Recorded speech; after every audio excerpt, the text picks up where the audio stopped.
السلام علیکم ملګرو، زه یم طاهر شتمن او نن ما تاسو ته نوې غزل د اباسین یوسفزۍ صاحب کتاب نه الوت نه یو غزل خوښ کړی دی او تاسو سره یې شریکوم. انشاءالله امید لرم د ربه چې ستاسو به هم خوښ شي. ډېر ژور فکر پکې لري، ډېر ژور سوچ پکې لري. زموږ د معاشرې ډېره ښه عکاسي کوي اباسین صاحب. تاسو یې واورئ جي. وایي هر څوک زما غوندې ساده نه وي چې زیار وباسي. هر څوک زما غوندې ساده نه وي چې زیار وباسي. خلک پښتو مختو په تندر ولي کار وباسي. هر څوک زما غوندې ساده نه وي چې زیار وباسي. خلک پښتو مختو په تندر ولي کار وباسي. دا استحصال دی د پردو که بې حسي ده زمون.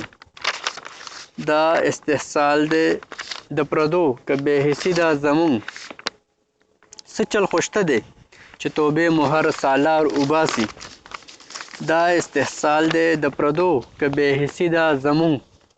څه چل خوشته دی چې توبې مو هر سالار وباسي. دوی هر منزل ته په لنډو د رسېدو قایل دي. دوی هر منزل ته په لنډو د رسېدو قایل دي.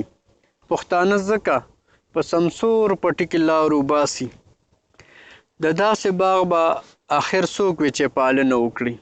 د داسې باغ به آخر څوک وي چې پالنه یې وکړي.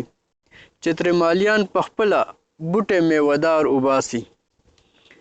او وایي دا چې په ځای د محبت په زر او زور پسې ځي. دا چې په ځای د محبت زر او زور پسې ځي. د وخت د پوزې نه به څوک دغه مهار وباسي. سکڼیه وروره د شین سترګي په خپو مه پرېوځه. سکڼیه وروره د شین سترګي په خپو مه پرېوځه. لالا ایټم هرې غوټۍ نه د کوکنار وباسي. ډېره مننه، خوشحاله او اباد اوسئ. الله په امان.